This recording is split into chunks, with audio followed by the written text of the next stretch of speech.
शुरू हो गया। पहचान, जिस वाक्य के अंत में गा, गी, गे इत्यादि आए वह वाक्य फ्यूचर इंडेफिनिट टेंस का वाक्य कहलाता है। अब सबसे पहले इसमें जानना जरूरी है कि इसकी हेल्पिंग वर्ब क्या होती है। हेल्पिंग वर्ब को हिंदी में सहायक क्रिया कहते हैं और फ्यूचर इंडेफिनिट टेंस की दो सहायक क्रियाएं होती हैं। पहला शैल SHALL और दूसरा विल WILL। अब आई तथा वी के साथ शैल का प्रयोग करते हैं। कर्ता एक वचन हो बहुवचन हो इससे कोई मतलब नहीं है। मतलब इससे है कि यदि हमारा कर्ता आई हो चाहे वी हो तो इन दोनों के साथ हम सहायक क्रिया के रूप में शैल का प्रयोग करते हैं। बाकी सभी कर्ता चाहे एक वचन हो चाहे बहुवचन उन सारे कर्ताओं के साथ हम विल का प्रयोग करते हैं। लिखे है ना कि बाकी सभी कर्ताओं के साथ विल का प्रयोग करते हैं। मतलब इस टेंस में एक वचन और बहुवचन कर्ता से कोई लेना देना नहीं है। अगर कर्ता हमारा सब्जेक्ट हमारा आई हो चाहे वी हो तो उसके साथ हम क्या लगाते हैं, शैल। और बाकी सभी कर्ता चाहे एक वचन हो या बहुवचन, चाहे सिंगुलर हो या प्लूरल, उनके साथ हम विल का प्रयोग करते हैं। अब किसी भी टेंस में चाहे वो प्रेजेंट टेंस हो, पास्ट टेंस हो, फ्यूचर टेंस हो, प्रेजेंट इंडेफिनिट हो, प्रेजेंट कंटीन्यूअस हो, सारे मतलब 12 टेंस में प्रत्येक टेंस में 4 तरह के सेंटेंस होते हैं। मैं लिखा हूँ कि इसमें 4 प्रकार के सेंटेंस होते हैं। तो केवल फ्यूचर इंडेफिनिट टेंस में ही नहीं बल्कि 12 टेंस, चाहे प्रेजेंट इंडेफिनिट हो, प्रेजेंट कंटीन्यूअस हो, प्रेजेंट परफेक्ट हो, प्रेजेंट परफेक्ट कंटीन्यूअस हो, इस तरह से जितने भी टेंसेज होते हैं सारे के सारे टेंसों में कितने तरह के सेंटेंस होते हैं, 4 प्रकार के सेंटेंस होते हैं। जिसमें पहला है अफर्मेटिव सेंटेंस, दूसरा है निगेटिव सेंटेंस, तीसरा है इंट्रोगेटिव सेंटेंस और चौथा है इंट्रोगेटिव निगेटिव सेंटेंस। अब इन चारों के बारे में हम जान लेते हैं कि अफर्मेटिव सेंटेंस क्या होता है, निगेटिव सेंटेंस क्या होता है, इंट्रोगेटिव सेंटेंस क्या होता है। तो चलो मैं पहला बता रहा हूँ कि पहला अफर्मेटिव सेंटेंस क्या होता है। AFFIRMATIVE affirmative SENTENC sentence. इसकी हिंदी होती है स्वीकारात्मक वाक्य।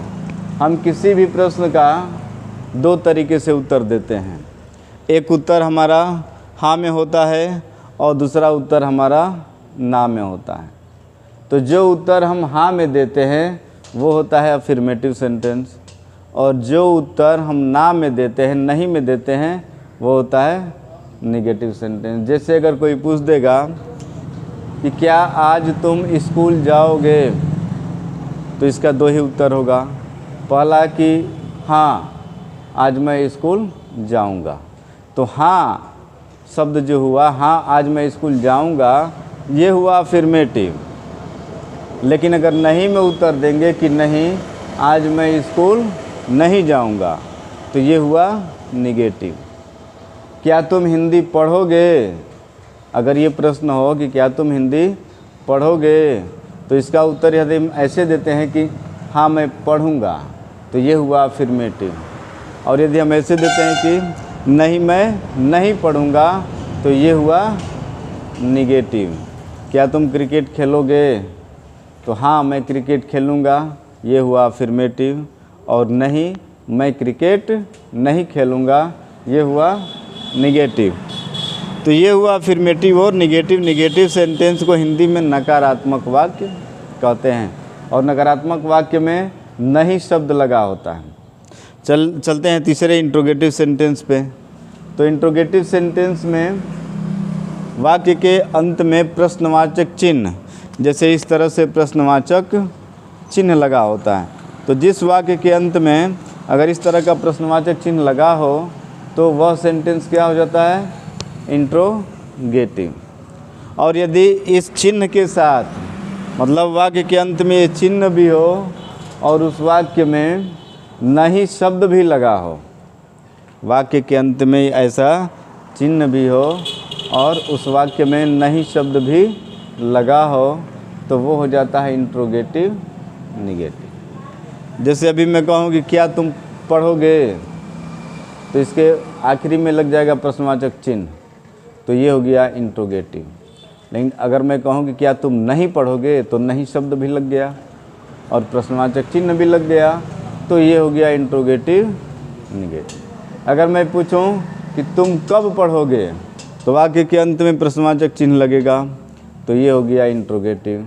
लेकिन यदि मैं कहूं कि तुम क्यों नहीं पढ़ोगे, तो नहीं आ गया और साथ में प्रश्नवाचक चिन्ह भी हो गया, तो ये हो गया इंट्रोगेटिव निगेटिव। अब चलते हैं सबसे पहले हम अफर्मेटिव सेंटेंस पर, कि फ्यूचर इंडेफिनिट टेंस में अफर्मेटिव सेंटेंस का ट्रांसलेशन कैसे बनता है।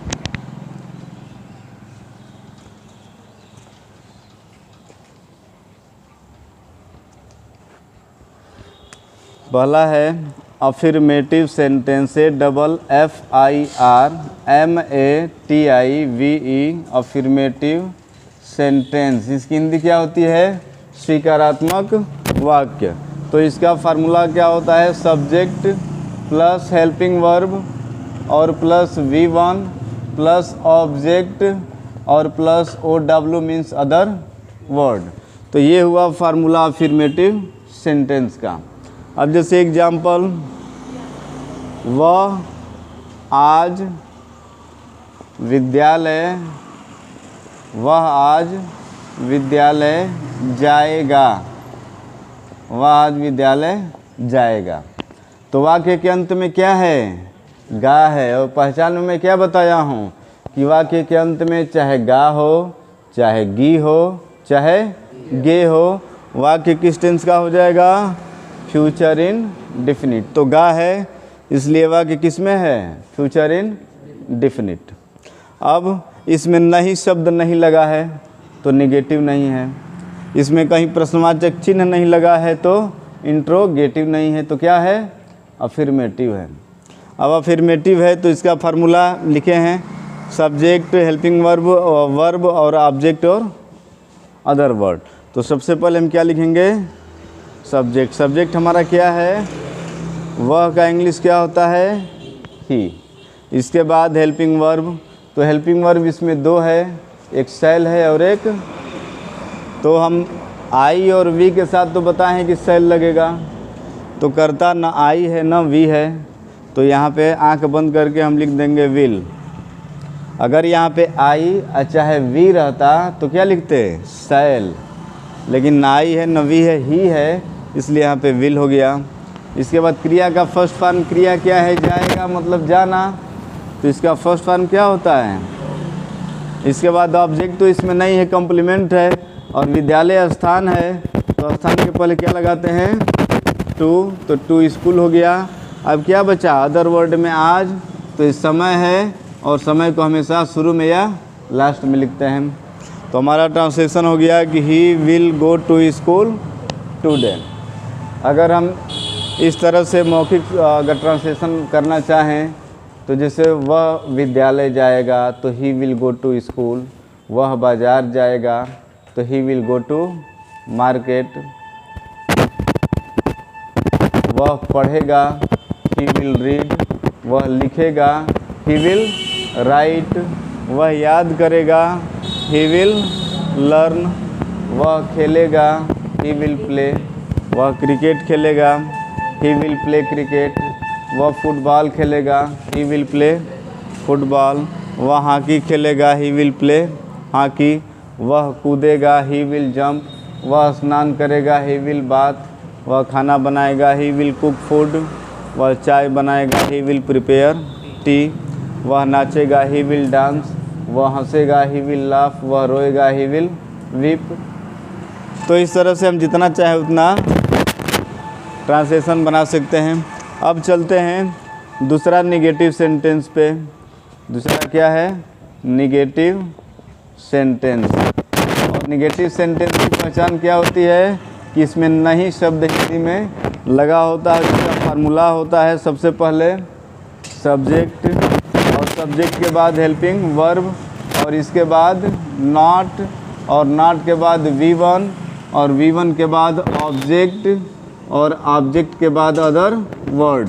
तो ये हुआ इसका फार्मूला किसका, फ्यूचर इंडेफिनिट टेंस के नेगेटिव सेंटेंस का।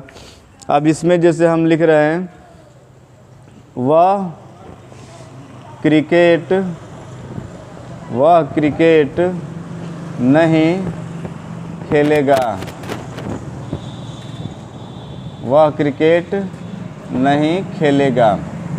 तो इसमें नहीं शब्द आ गया ना, तो नहीं शब्द आ गया तो ये वाक्य कैसा हो गया, निगेटिव। और यहाँ पे गा शब्द आ गया तो वाक्य किस टेंस का है, फ्यूचर इंडेफिनिट टेंस का। अगर यहाँ पे गा गी गे आएगा तो वाक्य फ्यूचर इंडेफिनिट, नहीं शब्द आ गया तो वाक्य निगेटिव। और जब निगेटिव हो गया तो ये फार्मूला लगाएंगे ना। तो सबसे पहले सब्जेक्ट हमारा क्या है, तो वह का हो गया ही। इसके बाद हेल्पिंग वर्ब, तो आई और वी के साथ तो सेल लगाते हैं, बाकी के साथ विल। तो यहाँ पर ही के साथ क्या लगेगा, विल लग जाएगा। ये हो गया हेल्पिंग वर्ब। और इसके तुरंत बाद क्या लगाते हैं, नॉट। तो यहाँ पे हो गया नॉट। इसके बाद क्रिया का फर्स्ट फॉर्म, क्रिया क्या है, खेलेगा। खेलेगा मतलब खेलना, तो खेलना का होता है प्ले। अब क्या बचा, क्रिकेट। तो यहाँ पे हम लिख दिए क्रिकेट। ये हमारा बन गया नेगेटिव सेंटेंस। अब इस तरह से हम जितना चाहें बना सकते हैं। जैसे वह नहीं आएगा तो ही विल नॉट कम, वह नहीं दौड़ेगा तो ही विल नॉट रन, वह नहीं कूदेगा ही विल नॉट जंप, वह स्नान नहीं करेगा तो ही विल नॉट बाथ, वह नहीं हंसेगा तो ही विल नॉट लाफ, वह नहीं रोएगा तो ही विल नॉट वीप, वह नहीं जाएगा ही विल नॉट गो, वह बाजार नहीं जाएगा he will not go to, वह विद्यालय नहीं जाएगा he will not go to, वह बनारस नहीं जाएगा he will not go to, वह क्रिकेट नहीं खेलेगा ही विल नॉट प्ले, वह फुटबॉल नहीं खेलेगा he will not play football, वह हॉकी नहीं खेलेगा ही विल नॉट प्ले, लड़के क्रिकेट नहीं खेलेंगे boys will not play cricket, मैं नहीं जाऊंगा आई शैल नॉट गो, मैं नहीं खेलूंगा आई शैल नॉट प्ले, मैं नहीं पढ़ूंगा आई शैल नॉट रीड, मैं नहीं लिखूंगा आई शैल नॉट राइट, मैं नहीं याद करूंगा आई शैल नॉट लर्न, मैं नहीं दौड़ूंगा आई शैल नॉट रन, मैं नहीं तैरूंगा आई शैल नॉट स्विम, मैं नहीं खाना बनाऊंगा आई शैल नॉट कुक फूड, मैं चाय नहीं बनाऊंगा आई शैल नॉट प्रिपेयर टी, मैं झूठ नहीं बोलूँगा I shall not tell a लाई, मैं सत्य नहीं बोलूँगा I shall not speak the truth, मैं पूजा नहीं करूँगा आई शैल नॉट वर्शिप, मैं प्रार्थना नहीं करूँगा आई शैल नॉट प्रे। क्लियर। तो चलो इस तरह से हमारा फ्यूचर इंडेफिनिट टेंस का अफर्मेटिव और नेगेटिव सेंटेंस कंप्लीट होता है।